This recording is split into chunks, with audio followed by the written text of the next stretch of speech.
Muy buenas noches, amados hermanos. El Señor nos bendice, que su gracia sea con nosotros, que su presencia maravillosa pueda guiarnos, sostenernos. Así que vamos a invocar esa presencia, vamos a pedirle al Señor que Él pueda guiarnos en este estudio, ¿verdad? Que vamos a abrir la palabra, vamos a compartir para que Él pueda ministrar a nuestros corazones y podamos alinearnos con todo lo que Dios tiene para nuestra vida. Oremos al Señor. Padre querido, gracias por estar aquí esta noche, Señor. Honramos tu nombre. Te agradezco, Padre, poder compartir con mis hermanos, por todas las personas que están conectadas ahora y que se van a conectar durante quizás el transcurso de las horas. Pido que esta palabra sea de gracia y de bendición para cada uno, de tal manera de ser fortalecidos, inspirados, animados y renovados en tu gracia bendita. A ti, solo a ti damos gloria, a ti, solo a ti damos honor y suplicamos esa presencia en nuestras vidas en el nombre de Jesús. Amén, amén y amén. Muy bien, este es nuestro tercer tema acerca del reino de Dios. ¿Ya? Nuestro primer tema tuvo que ver, ¿no es cierto?, con lo que es el reino, y después estuvimos hablando con el costo, ¿no es cierto?, el valor del reino, o cómo se entra a ese reino. Y después estuvimos hablando también el valor supremo del reino, ¿no es cierto? Y después estuvimos hablando también hablamos de dos parábolas. Usted puede encontrar todo ese material en la red. Y bueno, la semana pasada estuvimos hablando acerca del carácter de los hijos del reino. Y para eso tuvimos las 8 bienaventuranzas, que creemos que es lo que Dios quiere para nuestras vidas también. Así que ahí estuvimos. Y nuestro tercer tema le he puesto que la responsabilidad de los súbditos del reino. Para eso vamos a estar en un texto, de ahí vamos a abrir el tema. Segunda de Corintios 5:10 dice: porque es necesario que todos nosotros comparezcamos ante el tribunal de Cristo, para que cada uno reciba lo que haya hecho mientras estaba en el cuerpo, sea bueno o sea malo. ¿Ya? Entonces Dios nos ha dado, Dios nos ha empoderado, Dios nos ha equipado con dones, con habilidades, con talentos, con llamamientos ministeriales algunos. Y este texto dice que todos nosotros, todos los súbditos, todos los hijos de Dios, todos los súbditos del reino, un día llegaremos delante de Dios y tendremos que dar, ¿no es cierto?, cuenta de nuestra mayordomía, de lo que Dios nos dio. En todo reino o en toda nación se tienen privilegios y se tienen responsabilidades. Por ejemplo, como chilenos tenemos derechos fundamentales que prácticamente todas las naciones están, pero tenemos un derecho a la educación. Hoy día, cuando se está hablando de una nueva constitución, se habla, ¿no es cierto?, de un derecho universal para la educación superior, que sea gratuito y todo el asunto, ¿verdad? Pero hay un derecho a la educación. Se habla de un derecho universal a la salud. Como chilenos tenemos libertad. Somos un país que amamos la libertad y queremos vivir en libertad. Tenemos libertad, ¿no es cierto?, el derecho de elegir a nuestros líderes, que nos van a gobernar. Como cristianos tenemos el derecho, nosotros, que se llama la libertad de culto. En Chile hay libertad de culto. Todos pueden expresar, ¿verdad?, libremente su culto, ¿ya?, sea quien sea, obviamente, ¿ya?, porque la nación no discrimina entre lo verdadero y lo falso. Pero usted, si es cristiano, puede adorar al Señor. Podemos compartir, tenemos el derecho también de compartir nuestra fe. Ese es derecho, ¿verdad? Privilegios que tenemos como ciudadanos chilenos. La mayoría de los chilenos, por ejemplo, tienen el derecho de poder postular a algo que se llama el subsidio a la vivienda. No en todas las naciones ocurre, en nuestra nación sí. Pero como chilenos también tenemos que respetar las leyes de nuestra nación. Hay leyes del tránsito, hay leyes de convivencia, incluso la iglesia. Si nosotros tenemos que respetar a nuestro vecino. Yo no puedo poner un parlante afuera que le dé y le dé y le dé porque estoy adorando a Dios cuando al vecino le molesta, ¿verdad? Ahí hay una situación de conflicto que la ley lo norma y me obliga a mí a tener responsabilidad. Perdón. Responsabilidad contra mi prójimo. Pagar nuestros impuestos. Pagamos por cada producto que usted compre, paga, me parece que es el 19% o el 20% de impuesto que se llama IVA. Si usted gana, tiene una propiedad y cada cierto valor de la propiedad usted paga un impuesto territorial, es su obligación, y si no paga le quitan la casa. Tenemos las personas que ganan, ¿verdad?, arriba de cierta cantidad de dinero, tienen que pagar impuesto que se llama el impuesto a la renta. Eso es una obligación.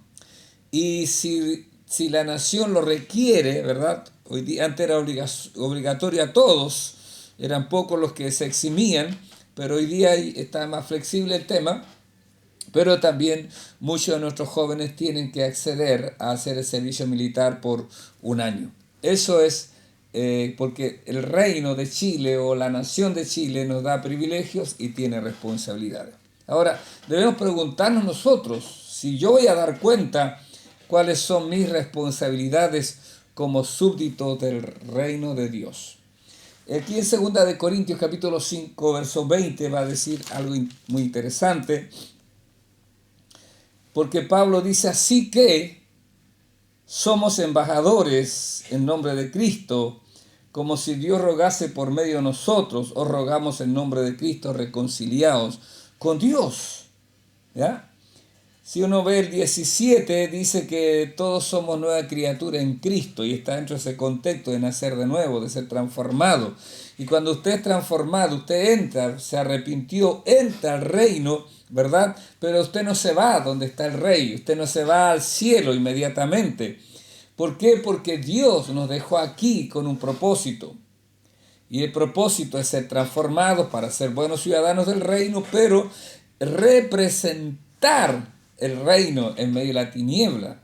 Jesús dijo: están en el mundo, pero no son del mundo. Entonces estamos insertados en este mundo, como Pablo dice aquí, como embajadores del reino de Dios.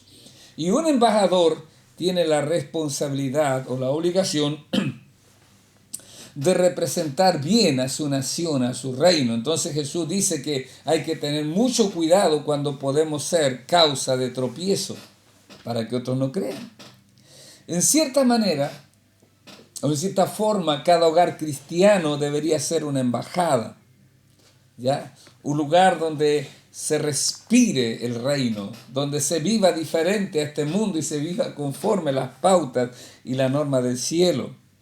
Un problema grave es creer que el reino se vive en lo que nosotros denominamos iglesia, o sea, en el lugar donde nos reunimos, ¿ya? Aquí en el caso nuestro, en Chacabuco 175 Quillota. Pensamos a veces que ahí se vive el reino. No, el reino tiene que vivirse en la comunidad, tiene que vivirse en nuestro hogar, tiene que vivirse en nuestro vecindario. Usted tiene que vivir el reino, es embajador del reino donde usted trabaja, ¿ya? Jesús nos definió a sus seguidores, a sus discípulos, diciendo: ustedes son la luz del mundo y ustedes son la sal de la tierra. Entonces nuestra responsabilidad es mostrar ese camino como luz en medio de la oscuridad. En el mundo hay tanta tiniebla suelta, hay tanta tiniebla que oscurece, ¿verdad?, la mente de la gente. Bueno, ahí estamos los cristianos para mostrar el camino. No le puede gustar a la gente, pero tienen que saber que usted es diferente, que yo soy diferente.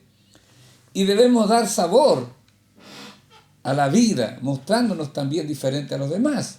O sea, tenemos gozo, tenemos libertad, tenemos alegría, no necesitamos tener los aditivos que la gente necesita para poder tener tiempos de contentamiento. Para nosotros lo mejor que hay es estar conectados con la presencia de Dios. Un cristiano debería ser una persona alegre. Yo no me puedo imaginar a Jesús, un tipo totalmente serio que nos esboce una sonrisa. No me puedo imaginar al Señor Jesús, hermanos amados, amargo, ¿verdad? Que nadie, ay, ten cuidado que el maestro parece que amaneció de malas pulgas hoy día. No, Creo que Jesús era su carácter tan maravilloso que los niños podían acercarse a él. A los discípulos les molestaban los niños.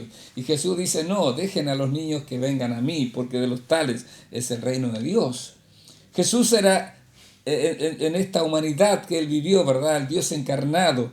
Cuando caminaba, estaba ahí, incluso una mujer, ¿verdad? De mal vivir, de un testimonio horrible, puede acercarse al Señor.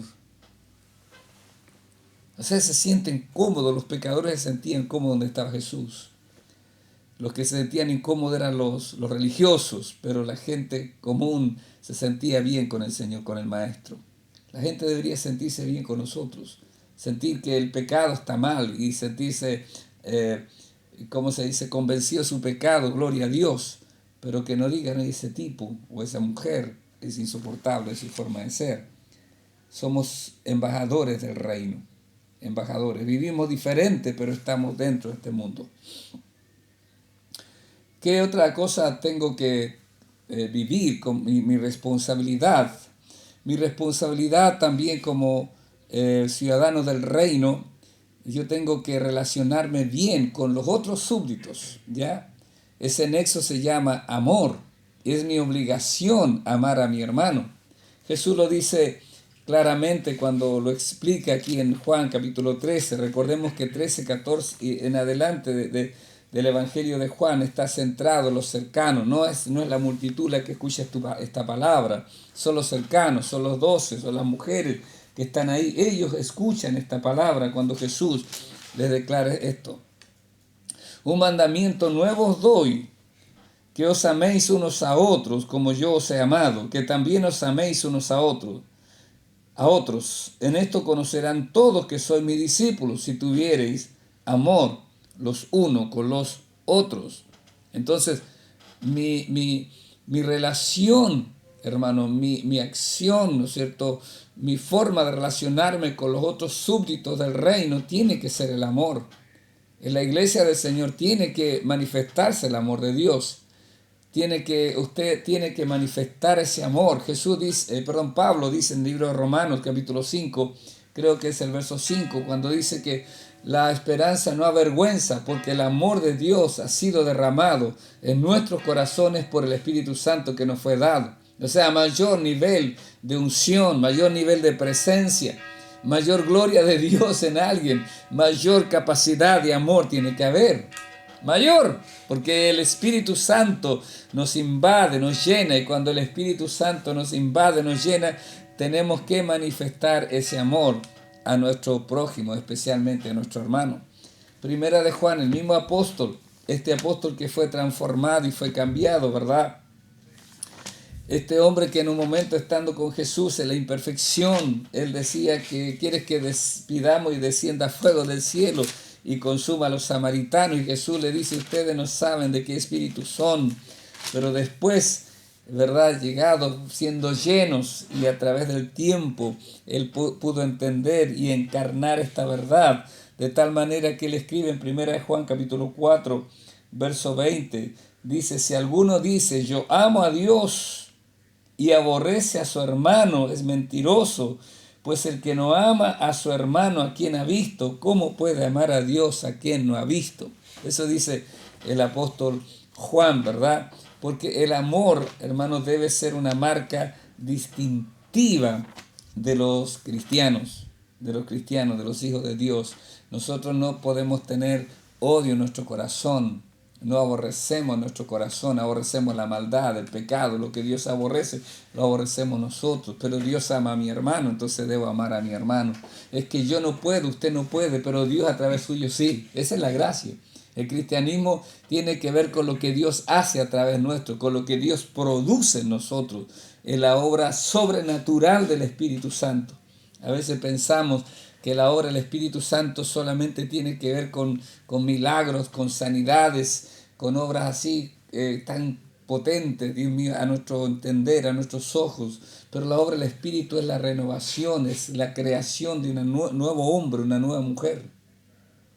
Y ese nuevo hombre, esa nueva mujer, guiado por el Espíritu, tiene la capacidad de amar, de entregarse, de darse por su prójimo. No sé cuál fue de los antiguos, parece padres de la iglesia, dice que antes de conocer al Señor, él pensaba y decían, mirad cómo se aman esos cristianos. Esos cristianos. La iglesia debe ser un lugar donde el amor de Dios reine. Amén. Ahora, el amor no tiene que ser ver solamente una cuestión de emociones, de sentimientos. El amor no está definido así en Primera de Corintios. En Primera de Corintios el amor está definido como acciones que uno tiene, como actitudes que uno racionalmente tiene, ¿verdad? Por eso, por ejemplo, dice el amor no hace nada indebido. El amor todo lo cree, todo lo espera, todo lo soporta. No tiene que ver con los sentimientos, tiene que ver con la actitud del corazón. Ese el amor en definitiva, es querer el bien de mi hermano. Por eso la Escritura tampoco, queridos hermanos, va a encontrar usted un pasaje que a usted le diga, anda, congrégate donde te amen. No sale eso. Porque cada súbdito del reino tiene la responsabilidad, no de andar buscando amor, sino de dar amor. Porque cuando usted está conectado con Dios, cuando yo estoy conectado con Dios, el amor debe ser algo natural en nuestra vida. Por eso el apóstol Pablo en Corintios, ¿verdad? Cuando dice, escribe ese famoso texto ahí del 1 Corintios 13, y él dice, si yo no tengo amor, de nada me sirve lo que hago, si hablo en lengua, si profetizo, si hago milagros, si doy mi cuerpo para ser quemado, si doy mi bienes para dar a los pobres, que nosotros diríamos que acto más grande de amor, pero dice, no, si no está realmente motivado por un amor genuino de Dios, no sirve de nada. El amor debe estar en nuestra vida. Y cuánto más hoy día, queridos hermanos, cuando ese amor es la necesidad tan grande que los jóvenes, los niños, los adolescentes, la gente tiene. Nuestra sociedad es una sociedad violenta, es una sociedad que no le importa tanto su prójimo, ¿ya? No le importa tanto, incluso dentro del núcleo familiar. ¿Cuántos padres ancianos hay desamparados de los hijos que están simplemente buscando un mejor bienestar económico para ellos, pero se olvidan de sus padres? O satisfaciendo de producto de lo que los padres dieron, gozándose y alegrándose, pero se han olvidado de sus padres. ¿Cuántos padres buscando el bienestar de su hijo han olvidado a sus hijos y los tienen abandonados y están solos? Y necesitan tanto amor, tanta gracia. Y ahí donde la iglesia del Señor tiene que ser esa fuente inagotable de amor. Los hijos de Dios, los embajadores del reino, los representantes de Dios, tenemos que amar a esas personas,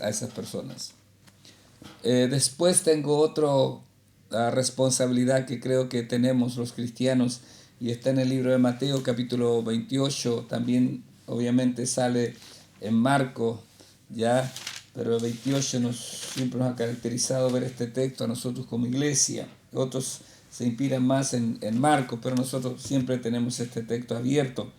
Cuando Jesús resucita y dice, Jesús se acercó y les habló diciendo, toda potestad, toda autoridad me ha sido dada en el cielo y en la tierra.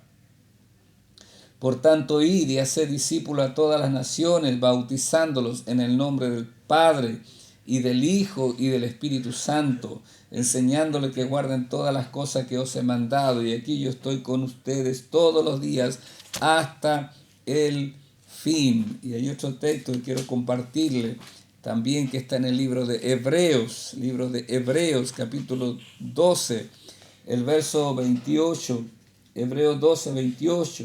Así que, recibiendo nosotros un reino inconmovible, tengamos gratitud y mediante ella sirvamos a Dios, agradándole con temor y reverencia. Amén.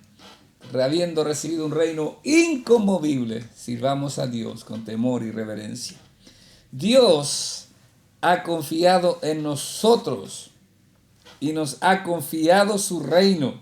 Por eso Jesús, cuando ora en el libro de Juan, capítulo 17, esa oración tan maravillosa, el Señor en un momento dice, yo no oro solo por estos, sino que oro por todos los que han de creer en mí por la palabra de ellos. Jesús sabía Jesús sabía que Pedro, que Juan, que Jacobo, hermanos, iban a llevar el reino. Los apóstoles iban a mover, iba a venir la unción y se iba a mover.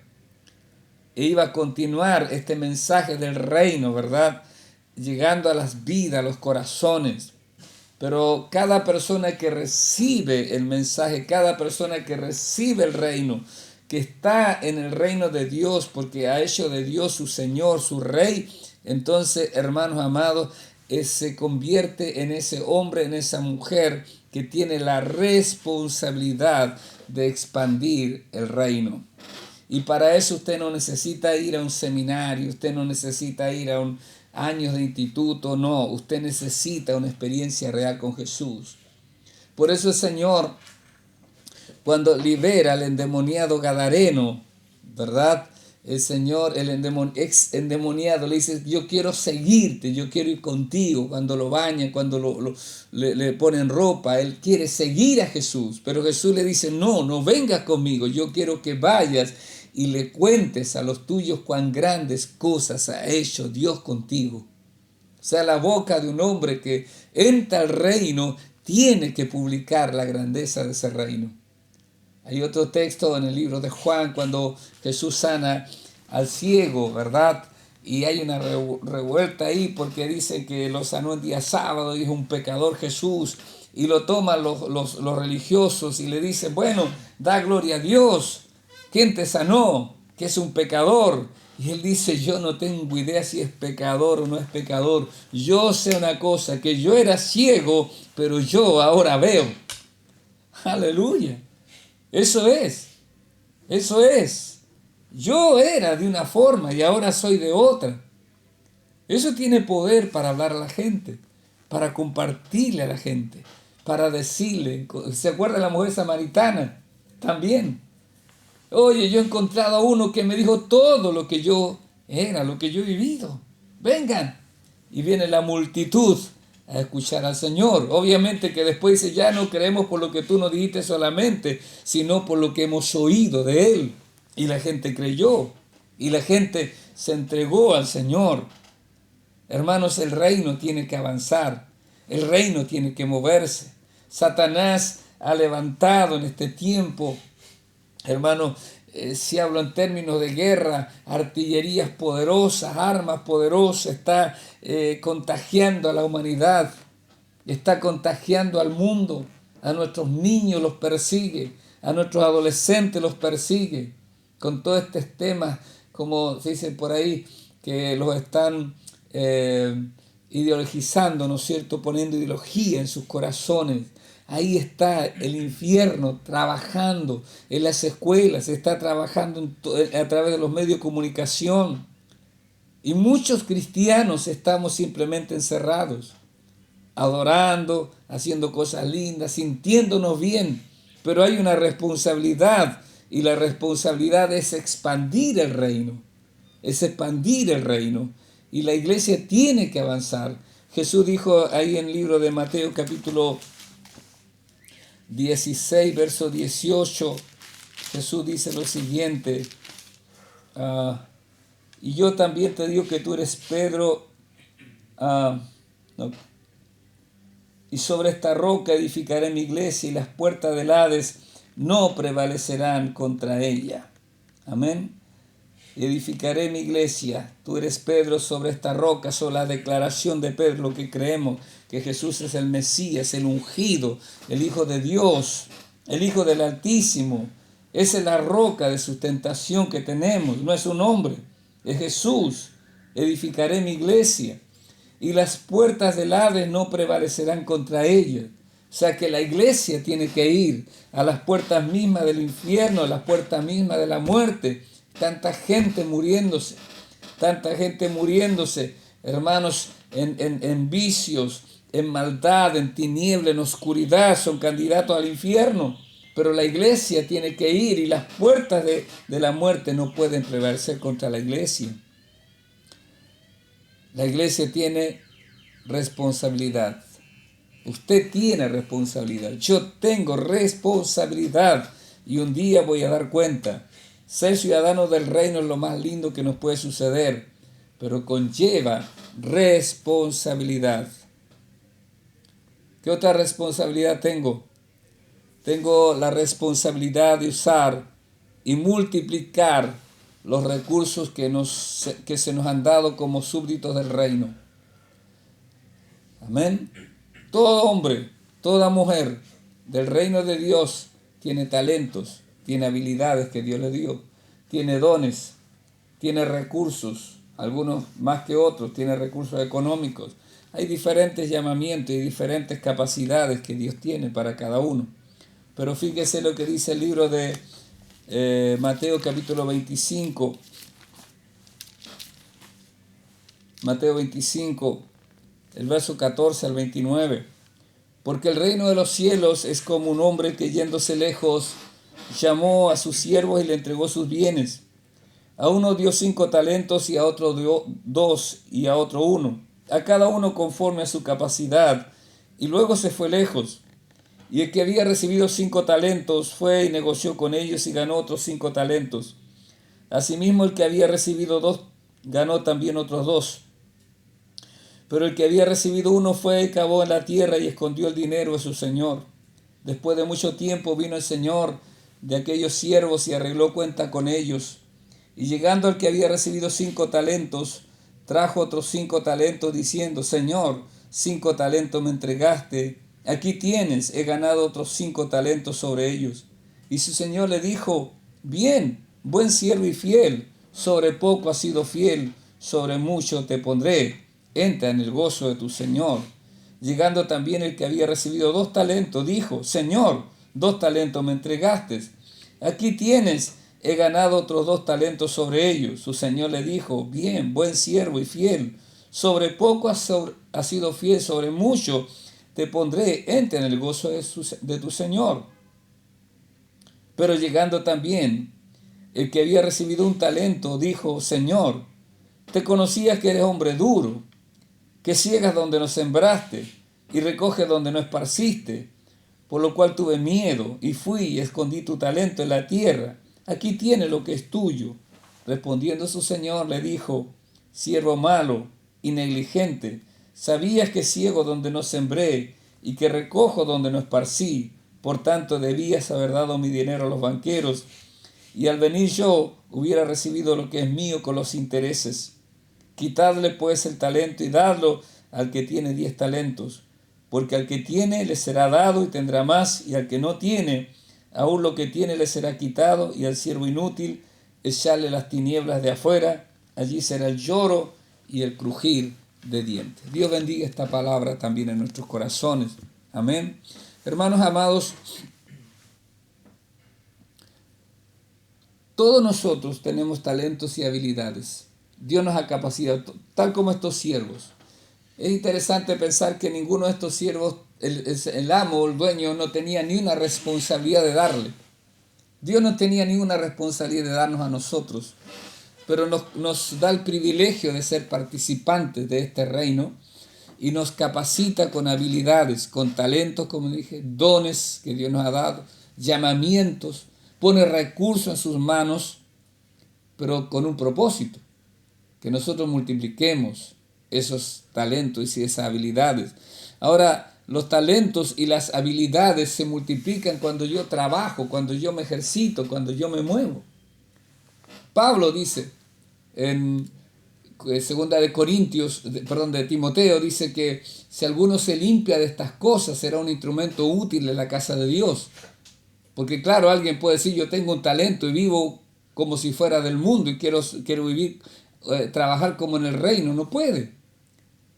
Tiene que prepararse para eso, tiene que estar preparado para usar el talento, tiene que vivir una vida apartada, entregada a Dios, obviamente, hermanos.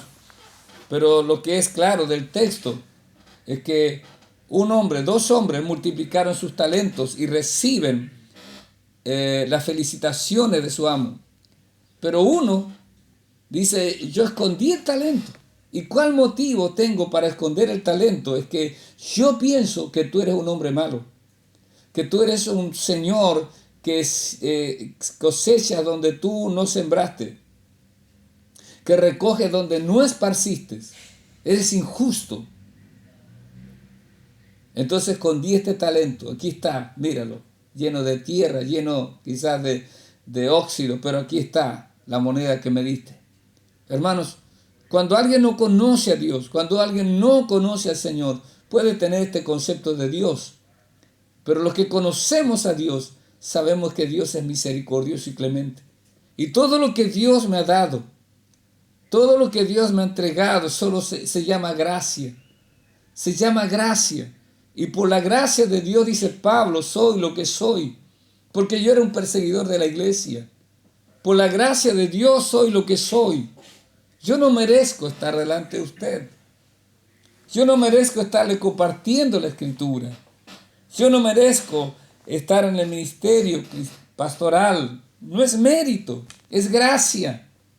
Pero como Dios me dio de gracia, yo debo trabajar, multiplicar, moverme, accionar para que eso sea digno, ¿verdad? Yo sea digno de lo que Dios puso en mí. Cuando comencé, Dios no vio nada que yo mereciera. Me entregó, pero uno va creciendo y se va moviendo. Y no soy digno todavía, ¿verdad? Pero hermanos, uno dice, es Dios el que hace la obra, es Dios el que toca, es Dios el que alcanza. Pero usted con gozo se gasta. Como dice Pablo, me gastaré a mí mismo por amor a ustedes. ¿Por qué? Porque él amaba profundamente a Dios. Cuando usted ama profundamente a Dios, usted quiere trabajar lo que Dios le ha dado. Usted quiere servir con lo que Dios le ha dado. El servicio es una honra, es una bendición. Cualquier servicio que usted haga es una honra, es una bendición. Si Dios te llamó, hermano, a ser una persona que trabaje en la recepción de la iglesia, ¿verdad? Usted hágalo de la mejor manera posible. Si usted tiene habilidades y usted trabaja cuando hay algo para cocinar, o aquí en el caso nuestro, y hay algunas personas que trabajan repartiendo el café el día domingo, esa es una habilidad y hágalo de la mejor manera. Si usted tiene otra habilidad como cantar, tocar un instrumento, danzar, hágalo de la mejor manera para que Dios se deleite y Dios cuando venga y lo encuentre haciendo así, pueda decir sobre mucho te pondré. Hay un texto en la Escritura que dice que en el capítulo 6 del libro de Hechos, y dice que hubo murmuración contra los apóstoles porque había problema, había como una olla común, digamos así en términos nuestros, hermanos, y dice que había parcialidad y que a unos les daban más que a otros y unos eran desatendidos. Entonces los apóstoles dicen, nosotros no podemos dejar el ministerio de la oración y de la palabra, que es el más importante ministerio pastoral, hermanos amados, para estar viendo esto de las ollas. No significa que ellos no podían hacerlo, sino que había un ministerio más importante. Elijamos algunos hermanos llenos del Espíritu Santo, de buen testimonio, porque eso es importante. Para ejercitarnos en el reino tenemos que estar llenos del Espíritu. Lleno, ¿y para qué, pastor? Para servir una mesa. Bueno, los diáconos ahí, ellos 6 estaban llenos, requisito para servir las mesas. Ser lleno del Espíritu, buen testimonio, sabiduría, hermanos amados, y van a servir eso, y están trabajando en eso, y yo imagino que Esteban y Felipe están con gozo y con alegría haciéndolo, motivados, sirviendo. Qué bien, hermano, aquí están los porotos, aquí está el charquicán, aquí están los fideos que hicimos este día, gozosos, alegres, sirviendo a Dios, cuando están sirviendo a la multitud. Pero en un momento nosotros cambiamos de página del libro de Hechos y encontramos que Esteban está hablando, compartiendo, ya no está sirviendo, está hablando, está defendiendo el reino. Y era tal la gracia y el poder que ni aún le podían resistir el espíritu con que hablaba Esteban. Y ese día él murió. Esteban tiene el privilegio enorme de ser el primer mártir de la iglesia. El primero que padeció por el reino de Dios se llama Esteban. Esteban no era de los 12, Esteban era de los 6 o 7 diáconos, ¿verdad? De ellos era Esteban, de los diáconos, de los que fueron tomados para servir. Sigue adelante y usted encuentra otro diácono, a Felipe, que desciende a Samaria. Hay persecución, hay problema y baja.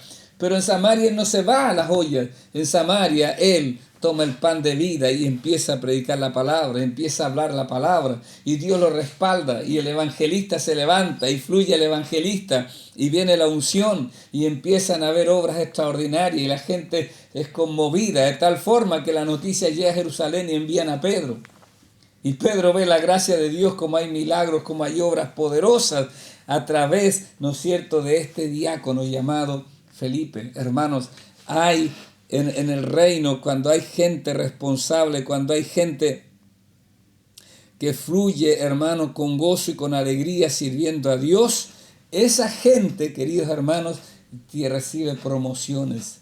No te preocupes si te toca barrer la iglesia. Hazlo con gozo y con alegría. No te preocupes si te toca llevar y cargar elementos. Hazlo con gozo y con alegría, porque Dios te está mirando. Dios ve tu disposición y Dios va a obrar para ponerte más allá quizás de donde nunca pensaste estar, porque es Dios el que hace la obra, porque Dios es el que mira todo lo que hacemos. Aleluya, gloria a Dios.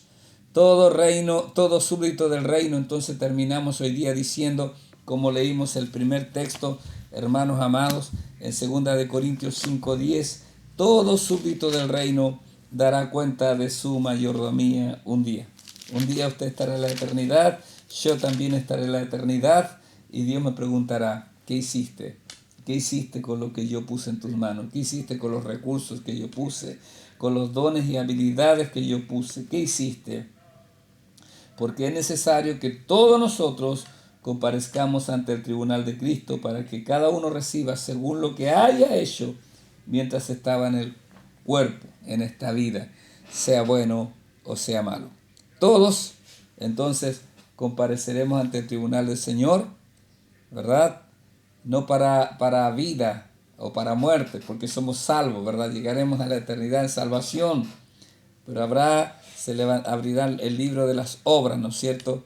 Y ahí tendré que decir, Señor, esto me diste, esto hice, y tú sabes cuál es el resultado. Aleluya. Dios está esperando porque la novia, porque la iglesia, porque los súbditos de su reino cumplamos, hermanos, su voluntad.